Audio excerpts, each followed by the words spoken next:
Hi, Michi. Thank you. This for being nonprofit here. organization is on the front lines of providing services to Brevard County's unhoused. We have a clothing exchange. Our community is very generous. Providing Jeff a lot Noose, of executive clothes and, director of Daily Bread, people come up to argues the the counter. legislation banning camping in public places does not effectively address the root of the homeless problem.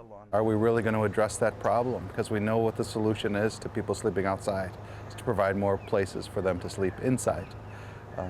The danger is to handle the problem of homelessness as if it's a problem of the visibility of homelessness, that seeing people outside is the problem. No, people living outside is the real problem.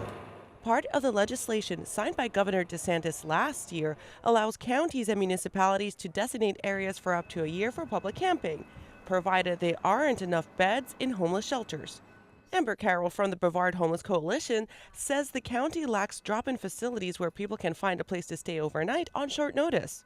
I don't know how many could actually say that we don't have even one. Everyone is very surprised when we say that. They'll say, why don't you just take someone to a shelter?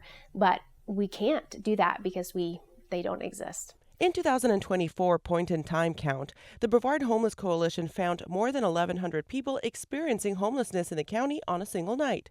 And the number of chronically homeless increased to more than 350, the highest number recorded in the county.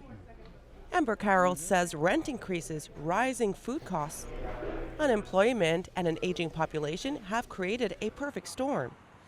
They are ending people's leases by doubling their rent. And these are individuals, elderly who've been on fixed income in their units for 20 years and find themselves in a situation where they can't afford it next month and they literally have nowhere to go. Deborah Kendall became chronically homeless after her house went into foreclosure. She says it took about 3 years to find stable permanent accommodations at the Genesis House, an emergency shelter for homeless women and children in Melbourne. I couldn't get a job, and someone told me it's your age because you're 60.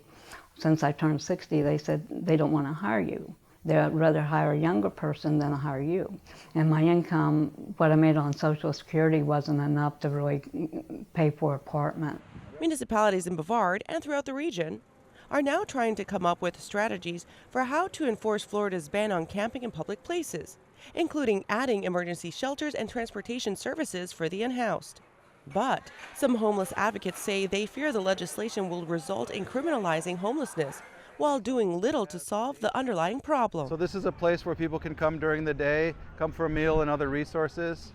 And frankly, a day shelter is a pretty frustrating enterprise. For people that don't need shelter during the day, they need shelter at night.